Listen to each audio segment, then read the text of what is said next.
செங்கல்பட்டு மாவட்டம் மதுராந்தகம் சட்டமன்ற உறுப்பினர் தொகுதி மேம்பாட்டு நிதியிலிருந்து புதிதாக கட்டி முடிக்கப்பட்ட 3 கலையரங்கங்களை அதிமுக சட்டமன்ற உறுப்பினர் மரகதம் குமரவேல் திறந்து வைத்தார்.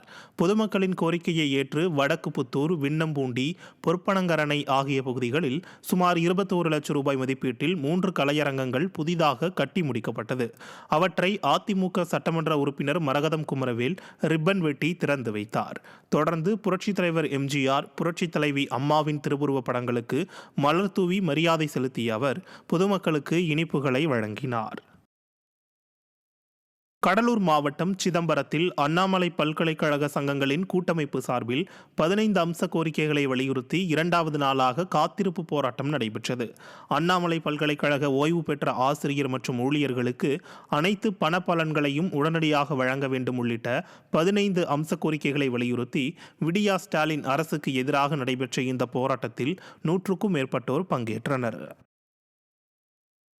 மாற்றுத்திறனாளிகளை அவமரியாதையாக பேசிய அமைச்சரை கண்டித்து செங்கல்பட்டில் கண்டன ஆர்ப்பாட்டம் நடைபெற்றது.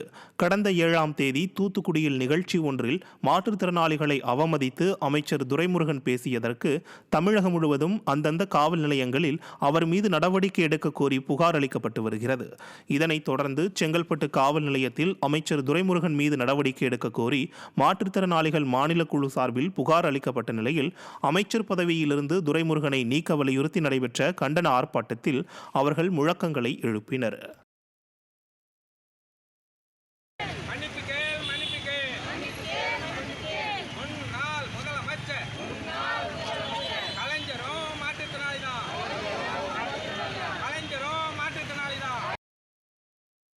ராணிப்பேட்டை மாவட்டம் சித்தாத்தூரில் உள்ள மெத்தை தயாரிக்கும் தொழிற்சாலையில் திடீர் தீ விபத்து ஏற்பட்டதில் 2 கோடி ரூபாய் மதிப்பிலான மூலப்பொருட்கள் தீயில் கருகி நாசமாயின.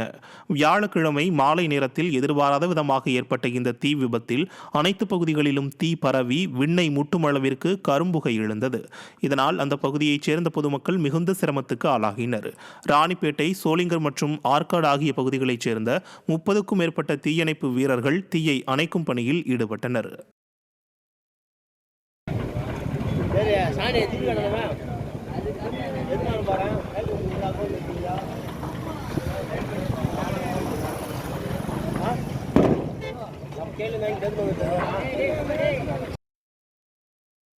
திருவண்ணாமலை மாவட்டம் செங்கம், புதுப்பாளையம் மற்றும் ஜவ்வாதுமலை சுற்றுப்பகுதியில் திடீரென காற்றுடன் கூடிய மழை பெய்ததில் கோடை வெப்பம் தணிந்து குளிர்காற்று வீச துவங்கியதால் பொதுமக்கள் மகிழ்ச்சியடைந்தனர்.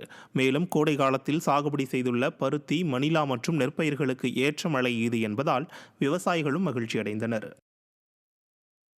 வேலூரில் 105.1 டிகிரி பாரன்ஹீட் அளவுக்கு வெயில் கொளுத்திய நிலையில் 1 மணி நேரத்திற்கும் மேலாக இடியுடன் கூடிய மழையும் பெய்தது. சத்துவாச்சாரி, மாவட்ட ஆட்சியர் அலுவலகம், அண்ணா சாலை, காட்பாடி உள்ளிட்ட இடங்களில் 1 மணி நேரத்திற்கும் மேலாக மழை பெய்தது. இதில் காட்பாடி சித்தர் பேருந்து நிலையத்தில் தனியார் பள்ளியின் ராட்சத பேனர் பலத்த காற்றுடன் கிழிந்து பறந்தது. மேலும் இந்த மழையால் 2 மணி நேரத்திற்கும் மேலாக மின்சாரமும் துண்டிக்கப்பட்டது.